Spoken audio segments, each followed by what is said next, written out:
नमस्कार दोस्तों, हमारे हिंदी स्टोरी चैनल में आपका स्वागत है। हमारी आज की कहानी है पिता की अंतिम विदाई। धर्मपाल जी की जिंदगी अच्छे से गुजर रही थी, लेकिन अचानक से उनकी जिंदगी में एक ऐसी आंधी आई जो उनका सब कुछ उड़ा कर ले गई। धर्मपाल जी की पत्नी की मृत्यु 3 साल पहले हुई थी। तब से वह अपनी जिंदगी में बहुत अकेले हो गए थे और अकेले ही अपना जीवन बिता रहे थे। धर्मपाल जी की पत्नी को टीबी की बीमारी थी जो ठीक होने का नाम नहीं ले रही थी, जिसके चलते उन्होंने इसका काफ़ी इलाज भी करवाया, लेकिन कोई भी फायदा नहीं हुआ। और एक दिन ऐसा आया कि इतना इलाज करवाने के बावजूद भी कलावती जी भगवान को प्यारी हो गई और उन्हें बचाया नहीं जा सका। धर्मपाल जी के एक बेटा और एक बेटी हैं। दोनों बच्चों की शादी हो चुकी है, लेकिन फिर भी आज धर्मपाल जी उदास बैठे हुए हैं। उन्हें अपने बीते दिनों की याद आ रही थी, क्योंकि आज के दिन ही उनकी पत्नी इस दुनिया से चली गई थी। धर्मपाल जी अपनी पत्नी की फोटो को लेकर अपने सीने से लगाकर बैठे हुए थे और सोच रहे थे कि वह इस दुनिया में जिए या मर जाएं, किसी को इस बात से कोई फर्क ही नहीं पड़ता है। यह सब सोच सोच कर उनका चैन भी उड़ चुका था और सोचते सोचते फूट फूट कर रोने लगे। तभी बाहर से धर्मपाल जी की बहू के चिल्लाने की आवाज़ आती है। बहू की आवाज़ को सुनकर धर्मपाल जी अपनी पत्नी की फ़ोटो को छुपा देते हैं, क्योंकि उन्हें पता था कि अगर उसने वह फ़ोटो देख ली तो कहीं वह उसको धर्मपाल जी से छीनकर फाड़ ना दे। सुमन अपने पति पर चिल्ला रही थी और रचित को कह रही थी, बुला कर ले आइए अपने पिताजी को, पता है ना आज क्या है। रचित तुरंत ही अपने पिताजी के कमरे में आया। यह क्या है पिताजी, रोज का रोना धोना लेकर बैठ जाते हो। आपने पूरे घर में मातम मचा कर रखा है। आपको पता है ना आज का दिन हमारे लिए कितना मायने रखता है। आज हमारी शादी की सालगिरह है। आज आपका बेटा बहू की शादी की सालगिरह है। आपको याद है कि नहीं? मैंने तो आपको रात भी बताया था कि सुबह सुबह कितनी तैयारी करनी है, और शादी की सालगिरह की सारी तैयारी भी मैंने आपको ही करने को कहा था। क्या आप भूल गए हो? घर पर सभी काम आज आपको ही करना है। सुमन तो आज कोई भी काम नहीं करेगी। वह तो ब्यूटी पार्लर से तैयार होकर आई है, इसलिए वह कोई भी काम नहीं कर पाएगी। पार्लर में पूरे 30,000 रुपये खर्च करके आई है। आप क्या चाहते हो वह सारी बर्बाद हो जाएं? जल्दी से करो और घर के सारे कामों को शुरू कर दीजिए। बैठने का समय तो बिल्कुल भी नहीं है।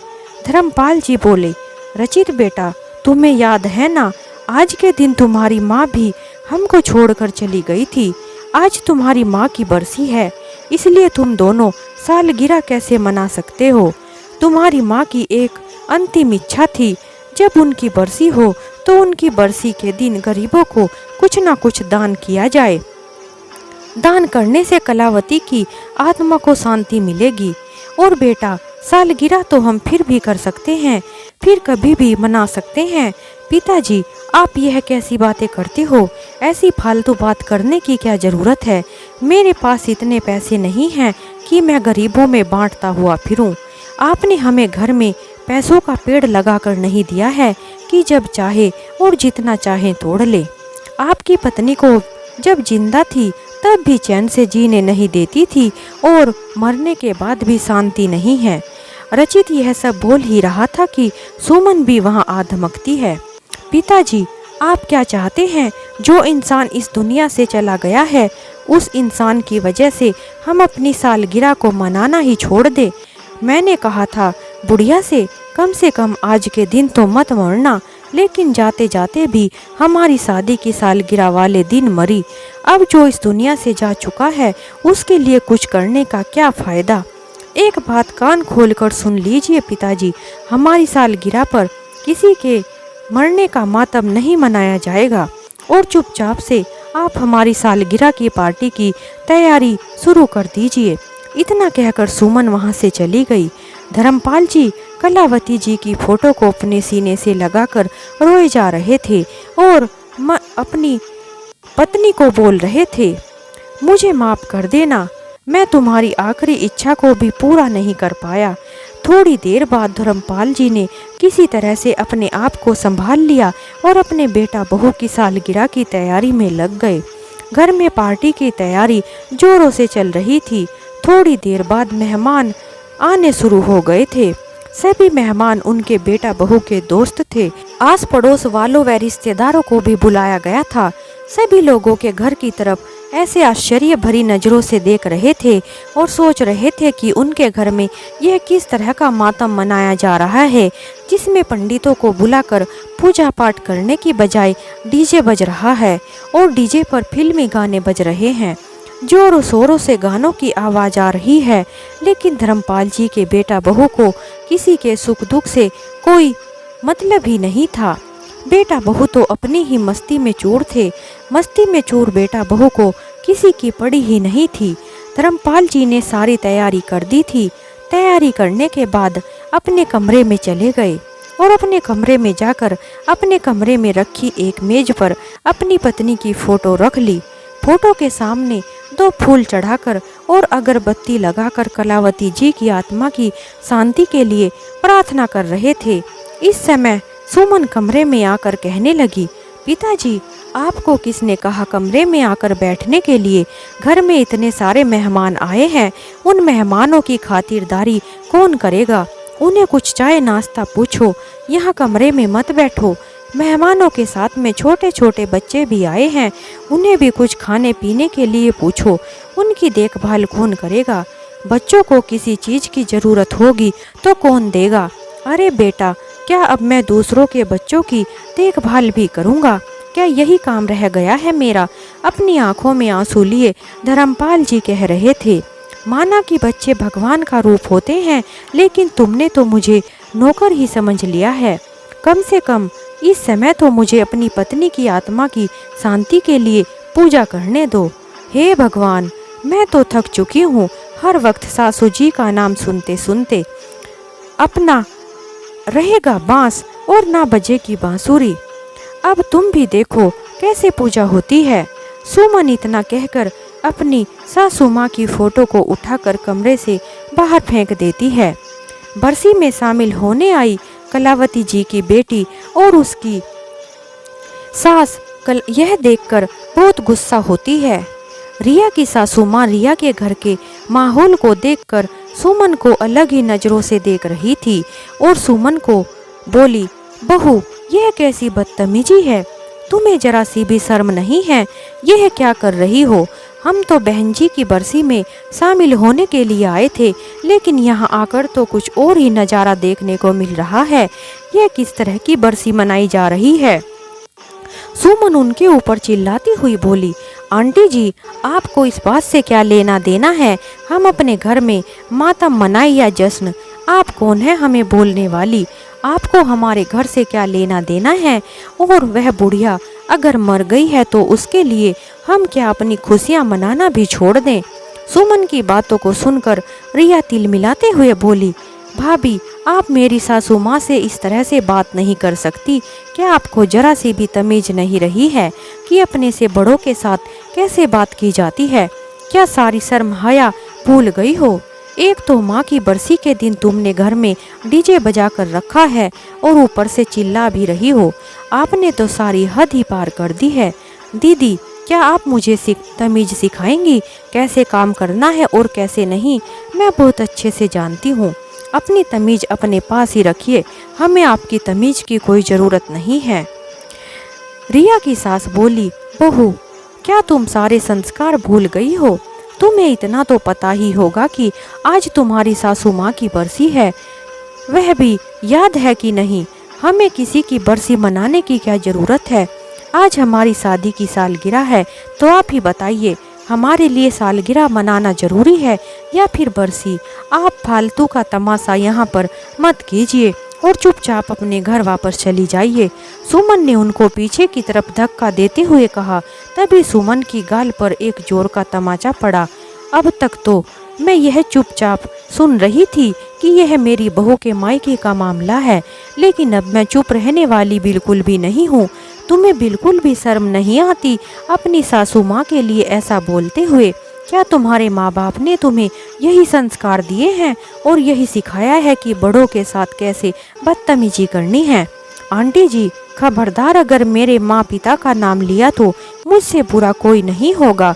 अगर आप मेरी मम्मी पापा तक गई तो अंजाम सोच लेना। सुमन के इतना कहते ही रिया की सासू माँ ने सुमन को एक जोर का चांटा फिर से जड़ दिया। वहाँ आए हुए सभी लोग आश्चर्य से देख रहे थे।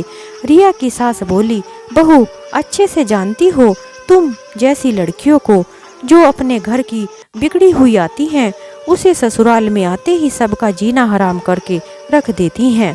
तुम जैसी लड़कियों से मैं रोज मिलती हूँ और लगभग रोज ही तुम्हारे जैसी बदतमीज लड़कियाँ मेरे सामने आती हैं और तुम्हारे जैसी लड़कियों को सबक सिखाना मुझे बहुत अच्छे से आता है। इसलिए मेरे सामने ज़्यादा जुबान चलाने की कोशिश भी मत करना। आंटी जी, आप हमारे ही घर में आकर हमारा ही अपमान कर रही हैं। भाई का उनको आंखें दिखाता हुआ बोला कि तभी रिया की सास ने एक थप्पड़ उसको भी जड़ दिया। वाह बेटा, क्या कर्ज चुकाया है तुमने अपनी माँ के दूध का, जो अपनी माँ की बरसी पर घर में डीजे बजाकर नाच गा रहे हो और शादी की सालगिरह की जोरों शोरों से पार्टी चल रही है।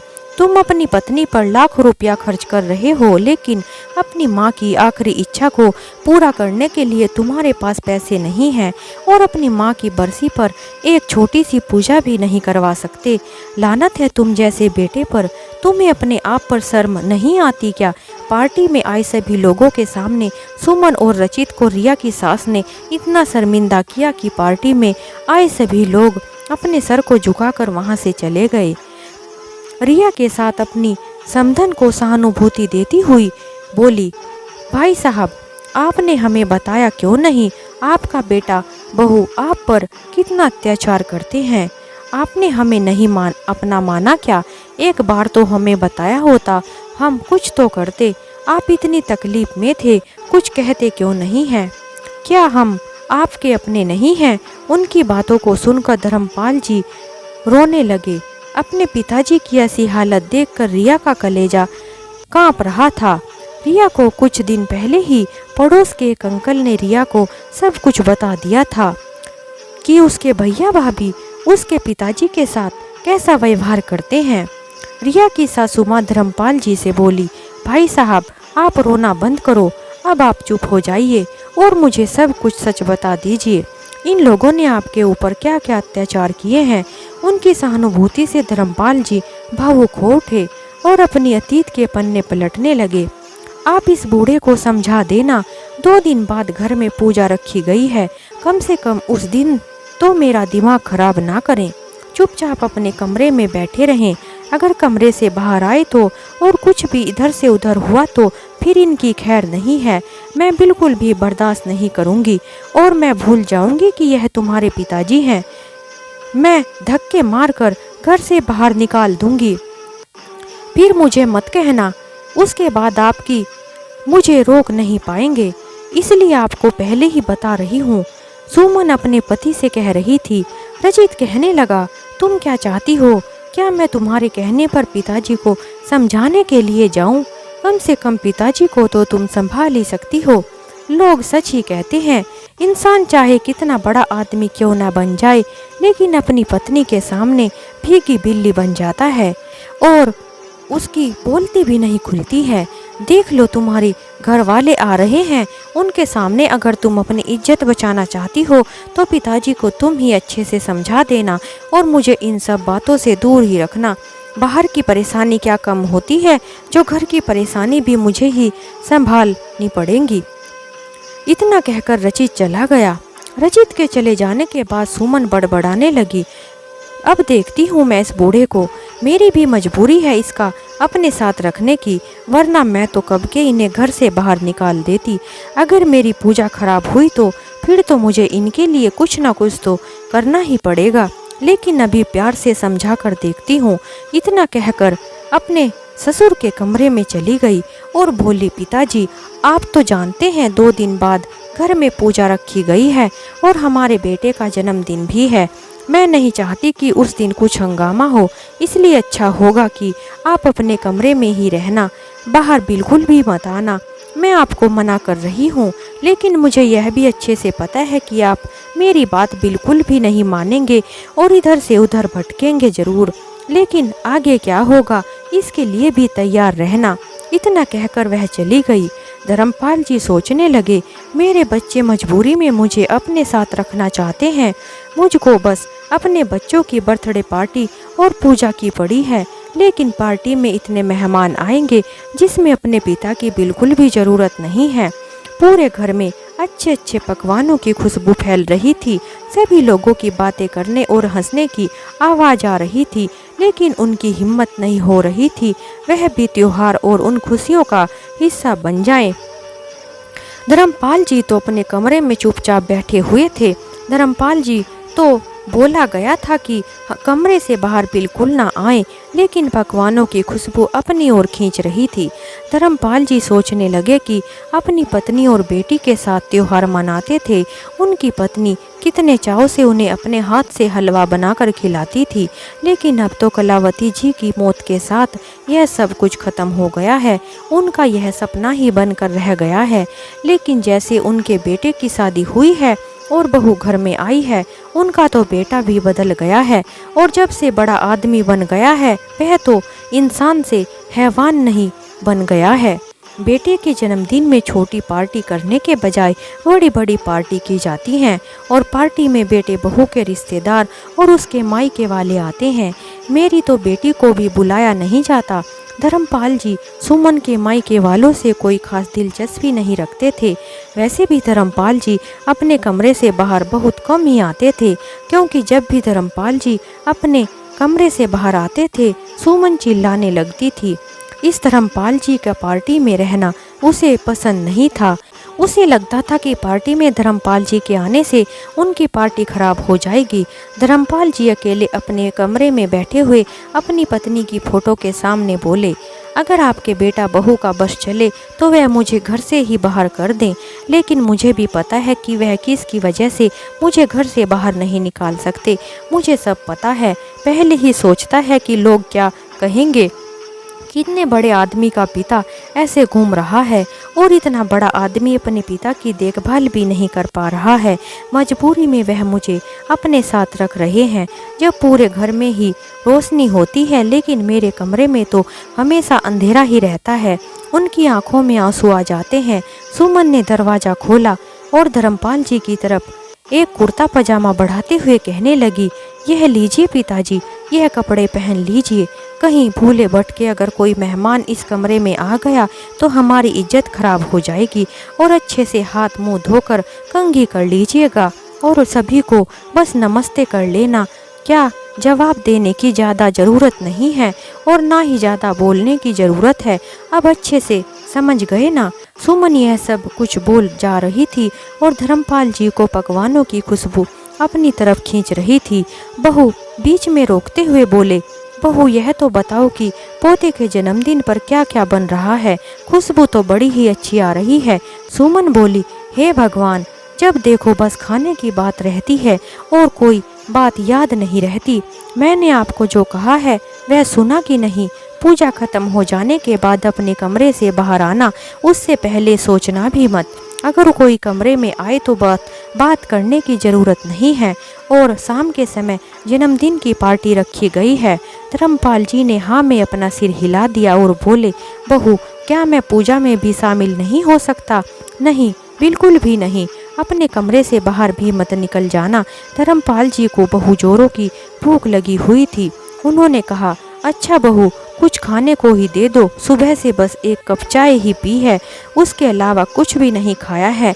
सुमन धर्मपाल जी की तरफ घूर कर देखने लगी और वहां से चली गई। थोड़ी देर के बाद काम वाली खाना लेकर आई और धर्मपाल जी को थाली देते हुए बोली, भाई साहब जी खाना खा लीजिए। धर्मपाल जी आशा भरी नज़रों से उसकी तरफ देख रहे थे। भाई साहब जी, अभी पकवान बन ही रहे हैं, खाना नहीं बना है। इसलिए मैं सुबह का बचा हुआ खाना ही आपके लिए लेकर आई हूँ, ताकि थोड़ी देर तो आपकी भूख शांत रह सके। और बिना मालकिन के पूछे अगर मैंने आपको कुछ खाने को दिया तो वह मुझे नौकरी से निकाल देंगी। धर्मपाल जी उसकी बातें समझ गए थे, लेकिन उन्हें भूख इतनी ज़्यादा लगी थी कि वह बासी खाने पर भी टूट पड़े। उन्हें इस तरह से खाता देख कामवाली की भी आंखों में आंसू आ गए थे। सोचने लगी थी, क्या अपने पिताजी के साथ भी ऐसा कोई कर सकता है? यह इतने बड़े आदमी का पिता है और 2 रोटी के लिए भी तरसते हैं। वह बड़ा आदमी जो इतनी इज्जत और पैसा कमा रहा है, लेकिन अपने पिता को 2 वक्त की रोटी भी अच्छे से नहीं दे सकता। धर्मपाल जी को कहती है, इस सब से अच्छा तो हम जैसे गरीब लोग हैं। हमारी किस्मत तो आप लोगों से ज़्यादा अच्छी है। हमारे बेटा बहू तो मजदूरी करते हैं, लेकिन कम से कम रात का खाना तो हम सभी एक साथ बैठकर खाते हैं। जो बेटा जन्मदिन की पार्टी करता है, सभी को मिठाइयाँ बांटता है, लेकिन उसका ही पिता भूखा है, तो क्या करना ऐसी पार्टी का, क्या करना ऐसे त्योहारों का। इस समय सुमन उस कमरे उसे बाहर आवाज़ लगा रही थी। धर्मपाल जी उसे कहने लगे, मेरी इस रोटी से भूख नहीं मिटी है, मुझे थोड़ा सा और खाना ला कर दे दो। मेड बोली, भाई साहब, मुझे जैसे ही मौका मिलेगा मैं आपके लिए खाना लेकर ज़रूर आऊँगी, लेकिन अभी मैं जा रही हूँ, मुझे मालकिन बुला रही है। सुमन के दिए हुए कपड़ों को देखकर धर्मपाल जी खुश हो गए थे और सोचने लगे कि बहू ने पहली बार मुझे इतने अच्छे कपड़े दिए हैं, लेकिन ऐसे कपड़े तो मैं पहनता ही नहीं हूँ। मैं तो धोती कुर्ता पहनता हूँ, इससे अच्छा तो मुझे धोती ही दे देती। इसलिए धर्मपाल जी ने अपनी पुरानी धोती ही पहन ली। थोड़ी देर के बाद घर में सभी मेहमान भी इकट्ठा हो गए थे। सभी के साथ केक काटने की तैयारी भी चल रही थी। केक काटने के लिए उनके बेटे हिमांशु को बुलाया गया। जैसे ही केक काटने लगे तो रचित के एक दोस्त बोले कि रचित, क्या अंकल जी घर पर नहीं हैं? उन्हें भी बुला लो। बड़े बुजुर्गों के बिना कुछ भी करना अच्छा नहीं लगता। लोग कहते हैं बड़े बुजुर्गों का आशीर्वाद लेना अच्छा रहता है, इसलिए उन्हें भी बुला लीजिए। एक तो त्योहार का दिन है और दूसरा तुम्हारे बेटे का जन्मदिन है, खुशी का दिन है। ऐसे में उनको भी तो यहाँ पर होना चाहिए। क्यों दोस्तों, मैं सही कह रहा हूँ ना? हाँ हाँ, बिल्कुल सही कह रहे हो, अंकल जी को बुला लीजिए। सबकी बात सुनकर रचित सुमन की तरफ देखने लगा। सुमन बोली, भैया, दरअसल बात यह है कि पिताजी की तबीयत ठीक नहीं है, इसलिए वह पार्टी में शामिल नहीं हो सकते। आज के दिन उनको मम्मी जी की याद आ रही है, इसलिए उन्होंने खुद ही आने के लिए मना कर दिया है। बोला है कि मुझे परेशान मत करना, वरना हमारा तो बड़ा मन था पिताजी को भी पार्टी में शामिल करने का और बेटे का केक उनके हाथ से ही कटवाने का, लेकिन अब क्या किया जा सकता है, जैसी उनकी इच्छा। मैं तो उनकी बहू हूँ, भला उनकी बात कैसे टाल सकती हूँ। सुमन ने सबको अपनी बातों से खुश कर दिया था। सुमन ने सबके साथ में मिलकर अपने बेटे के जन्मदिन के केक को कटवाया। सभी लोग खाना खाने पीने में व्यस्त थे। मेड एक प्लेट में धर्मपाल जी के लिए खाना लगाने लगी तो सुमन ने उसे डांट दिया और बोली कि क्या कर रही हो और किसके लिए खाना लगा रही हो? भाई साहब को बहुत तेज भूख लगी है, इसलिए सुबह से बस एक रोटी ही खाई है, इसलिए भाई साहब के लिए खाना ले जा रही थी। एक रोटी काफ़ी है, इस उम्र में ज़्यादा खाएंगे तो वजन बढ़ जाएगा और कल के दिन अगर मर गए तो उनको कौन उठाएगा। चुपचाप से इस प्लेट को यहाँ रख दो और बाकी के पड़े हुए कामों को करो। तुम्हें ज़्यादा परेशान होने की ज़रूरत नहीं है। पिताजी को मैं अपने आप देख लूँगी। और क्या पिताजी ही तुम्हें सैलरी देते हैं? इतना सुनकर मेड वापस खाना वहीं रख देती है और अपने कामों में लग जाती है। सुमन अपने मेहमानों के साथ बिजी हो गई। देखते ही देखते 1 बज गया था, लेकिन अभी तक किसी ने भी धर्मपाल जी को खाने के लिए कुछ भी नहीं दिया था। वह भूख से तड़प रहे थे। उनकी भूख बर्दाश्त करने से बाहर हो रही थी, लेकिन पार्टी तो अभी जोरों शोरों से चल रही थी। जैसे तैसे समय बढ़ता जा रहा था, उनकी भूख भी बढ़ती जा रही थी। अब तो धर्मपाल जी के सब्र का बांध टूट गया था। वह छोटे बच्चे की तरह इधर से उधर झांकने लग गए थे। अचानक से रचित की नज़र अपने पिताजी पर पड़ गई। वह चुपके से सुमन के पास आकर बोले, मैंने तुम्हें कितनी बार कहा था कि मुझे पिताजी की शक्ल मेहमानों के सामने नहीं दिखनी चाहिए। पार्टी में कितने बड़े बड़े लोग आए हुए हैं, तुमसे तो पिताजी भी संभाले नहीं जा रहे हैं, तुमसे एक भी काम ढंग से नहीं होता, तुम्हें मेरी इज्जत की बिल्कुल भी परवाह नहीं है। इससे पहले कि किसी मेहमान की नज़र उन पर पड़ जाए, उन्हें उनके कमरे में खींच कर ले आओ। सुमन तुरंत पिताजी के पास गई और उनके कान में जाकर बोली, मैंने आपको बोला था कि कमरे से बाहर भी मत आना, अब अंदर चलिए, आराम कर लीजिए। धर्मपाल जी तो सबके सामने बोले, बहुत त्योहार और बर्थडे में भी मुझे कमरे में क्यों बंद करके रखते हो? मुझे बहुत जोरों की भूख लगी है, मुझे कुछ खाने को दे दो, फिर मैं अपने आप ही अंदर चला जाऊंगा, सुबह से कुछ भी नहीं खाया है। अचानक से धर्मपाल जी की आवाज़ को सुनकर सभी लोगों का ध्यान उस तरफ गया और सब हैरानी से उन्हीं की तरफ देखने लगे।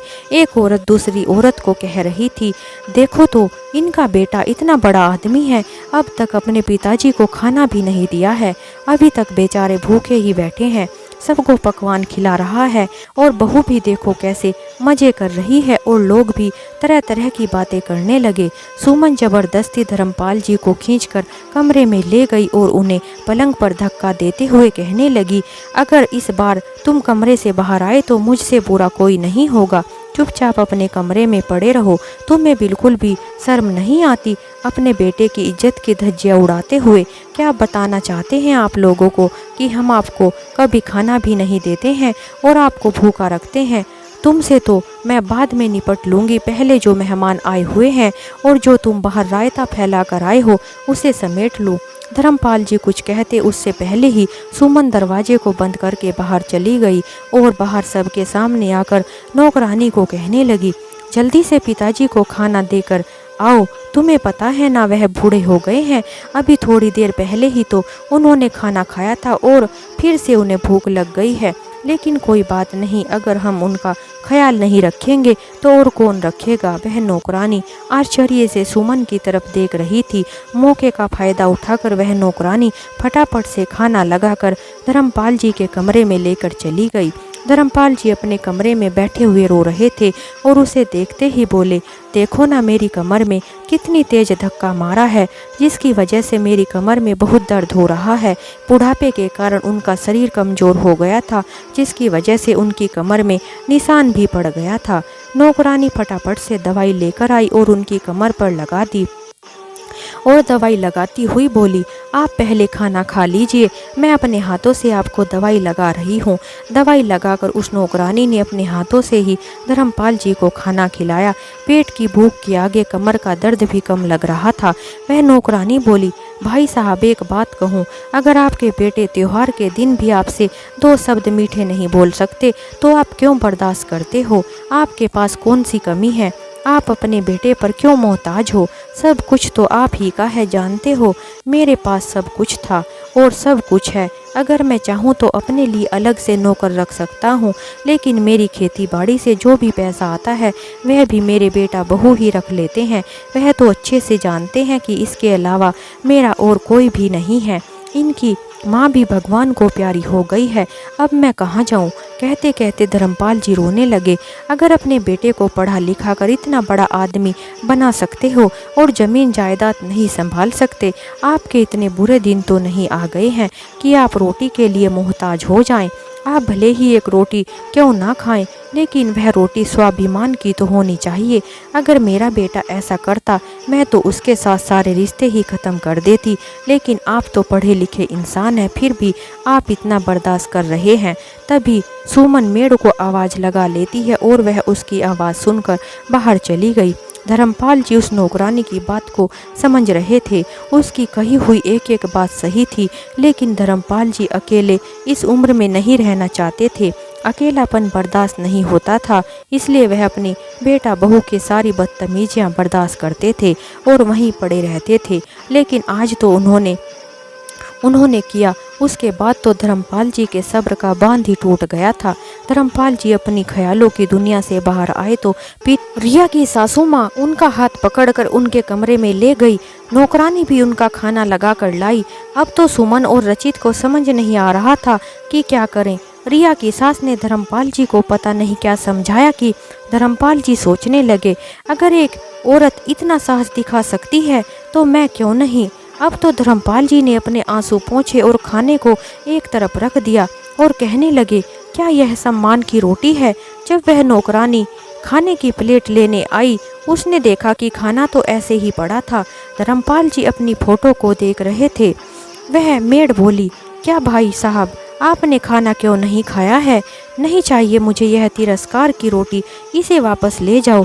वह मेड उन्हें मनाने की कोशिश करती रही, लेकिन धर्मपाल जी अब मानने वाले नहीं थे और उन्होंने खाना नहीं खाया। पार्टी भी खत्म हो चुकी थी। सुमन और रचित भी कमरे में आ गए और कमरे में आते ही धर्मपाल जी पर बरस पड़े। तुम्हें यह सब कुछ फ्री में मिल रहा है, फिर भी ऐसी हरकतें करते हो? क्या जरूरत थी बाहर पार्टी में आने की? रचित की बातें अभी खत्म नहीं हुई थी कि सुमन भी बोल पड़ी। जिस खाने के पीछे इतना मरे जा रहे थे वह तो ज्यों का त्यों पड़ा हुआ है। खाने को बर्बाद कर रहे हो। आपको पता है खाने को बर्बाद करना पाप लगता है। भगवान आपको कभी माफ नहीं करेंगे। अब मुझे आपके नखरे नहीं उठाए जाते। अब आपको कुछ इनका करना ही पड़ेगा। इनको वापस इनके गांव भेज दीजिए। हाँ सुमन, तुम ठीक कहती हो। मैं कल इनका उनके गांव भेजने का इंतजाम करता हूँ। वहाँ रहेंगे तो इनकी अकल ठिकाने आ जाएगी। धर्मपाल जी दोनों की बातें चुपचाप सुन रहे थे और मन ही मन मुस्कुरा रहे थे। नौकरानी समझ रही थी कि यह तूफान से पहले की खामोशी है। अब जाने भाई साहब क्या करेंगे, भगवान ही जानते हैं। अगले दिन ही रचित ने अपने पिताजी को गांव भेज दिया। गांव जाते ही सबसे पहले धर्मपाल जी ने अपने वकील को बुला लिया था और अपनी सारी संपत्ति से अपने बेटे रचित को बेदखल कर दिया था और अपनी सारी जायदाद को बेचने के बाद वृद्ध आश्रम और अनाथ आश्रम बनवा दिया था, जो बेसहारा बुजुर्ग और अनाथ बच्चों के लिए एक बहुत ही अच्छा काम था। और उसे सबकी जिम्मेदारी उन्होंने उस घर की नौकरानी को दे दी थी। उसके लिए वह उसे महीने की तनख्वाह देते थे और घर के एक हिस्से में अपना छोटा सा एक बिजनेस शुरू कर दिया था और आधे घर में खुद ही रहने लगे थे। एक दिन उन्होंने नौकरानी को फ़ोन किया और वह दोनों पति पत्नी वहां आ गए और उन्होंने वहां आकर सारी जिम्मेदारियों को अच्छे से संभाल लिया।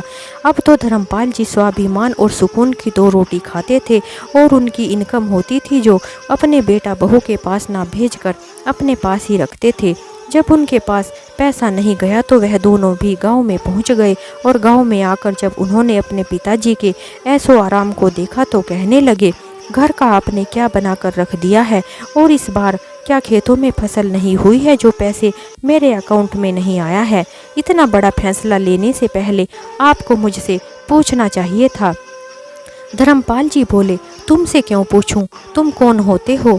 अब सारे पैसे मेरे अकाउंट में ही रहेंगे। सुमन बोली, आप इतने पैसे का क्या करेंगे और किससे पूछकर अपने घर के ऐसे हिस्से कर दिए हैं, यह काम शुरू कर दिया है? धर्मपाल जी बोले, यह घर क्या तुम्हारे बाप ने दिया था या तुम दहेज में लेकर आई थी जो तुमसे पूछूं? यह तुम लोगों की संपत्ति नहीं है, यह सब कुछ मेरा है और मैं अपनी प्रॉपर्टी का कुछ भी कर सकता हूँ। तुम होते कौन हो मुझे बोलने वाले? सच बोलूं पिताजी, आप यह कैसी बातें कर रहे हो? हम आपके बेटा बहू हैं। धर्मपाल जी बोले, कौन से बेटा बहू? वह जो त्योहार पर भी रोटी नहीं पूछते, जो बेटे यहाँ से चुपचाप चले जाओ। मुझे तुम्हारे जैसे बेटा बहू की ज़रूरत नहीं है और वैसे भी मैं तुम दोनों को अपनी प्रॉपर्टी से बेदखल कर चुका हूँ, इसलिए अब यहाँ आने की कोई ज़रूरत नहीं है। गांव में तुम्हारा कुछ भी नहीं रखा है, तुम्हारा सब कुछ तुम्हारे शहर में ही है। गांव में आकर परेशानी उठाने की कोई ज़रूरत नहीं है। तुम शहर में रहकर ही अपनी पत्नी के साथ अपनी पार्टियों का आनंद लो। सुमन बोली, पिताजी आप यह कैसी बातें कर रहे हैं? यह जरूर इस नौकरानी का करा धरा है, इसी ने जरूर आपको यह पट्टी पढ़ाई है। आप इसकी बातों में मत आना, इसको तो मैं ऐसा सबक सिखाऊंगी कि सारी जिंदगी नहीं भूलेगी। जैसे ही वह नौकरानी की तरफ बढ़ी तो धर्मपाल जी ने एक जोर का तमाचा सुमन को जड़ दिया। खबरदार, जो तुमने इसको हाथ भी लगाया तो मुझसे बुरा कोई नहीं होगा। तुमने तो मेरी कभी भी कोई सेवा नहीं की, लेकिन इसने हमेशा मेरी सेवा की है। मेरे मरने के बाद भी यह इस घर में ही रहेगी। तुम लोग मेरे मरने पर भी यहाँ मत आना। ना ही मेरा बेटा मेरी चिता को अग्नि देगा। गांव का कोई भी मेरी चिता को अग्नि दे सकता है। कम से कम यहाँ के लोगों में इंसानियत तो जिंदा है। तुम दोनों अभी के अभी मेरे घर से निकल जाओ और दोबारा से मेरे घर आने की हिम्मत भी मत करना। धर्मपाल जी के गुस्से से भरे चेहरे को देखकर दोनों के होश उड़ गए थे। वह नौकरानी बोली, आप दोनों को मैं हाथ जोड़कर विनती करती हूँ, यहाँ से चले जाइए और भाई साहब को परेशान मत कीजिए। तुम दोनों की वजह से इन्होंने खुश रहना ही छोड़ दिया था, अब यह थोड़ा बहुत खुश रह पाते हैं, इसलिए तुम यहाँ से चले जाओ। सुमन और रचित चुपचाप दोनों वापस चले गए और दोबारा लौटकर कभी भी नहीं आए। गांव में उस नौकरानी ने और उसके पति ने धर्मपाल जी की खूब सेवा की और उनके दिए गए सभी कामों को बहुत अच्छे से किया और धर्मपाल जी को किसी भी तरह की कोई दिक्कत का मौका नहीं दिया। थोड़े दिनों के बाद धर्मपाल जी की तबीयत खराब होने लगी, जिसके चलते एक दिन वह इस दुनिया से चले गए। धर्मपाल जी की मृत्यु की खबर उस नौकरानी ने उनके बेटा बहू को दी तो जरूर, लेकिन धर्मपाल जी के कहे अनुसार उन्हें मुखाग्नि देने का हक नहीं दिया था। उस नौकरानी के पति ने ही उनको मुखाग्नि दी और सारी क्रियाकलापों को भी उसी ने पूरा किया। अब तो उनकी संपत्ति पर उस नौकरानी और उसके पति का अधिकार था। बेटा बहू तो उनकी जिंदगी से ही बाहर हो गए थे। उस नौकरानी और उसके पति ने उनकी इतनी सेवा की कि उन्हें बेटा बहू की कमी भी महसूस नहीं होने दी थी, इसलिए उन्होंने अपना सब कुछ उनके नाम पर कर दिया था। बेटा बहू माफ़ी मांगने की कोशिश करते रहे, लेकिन उन्होंने धर्मपाल जी ने माफ़ नहीं किया था। तो दोस्तों, इस तरह हमारी यह कहानी समाप्त होती है। अगर आपको हमारी कहानी अच्छी लगी हो तो हमारे चैनल को लाइक करें, शेयर करें और सब्सक्राइब करें। हमारी कहानी सुनने के लिए आप सभी का बहुत बहुत धन्यवाद। एक नई कहानी के साथ हम आपसे फिर मिलते हैं और हमारी कहानी आपको कैसी लगी हमें कमेंट में ज़रूर बताएं।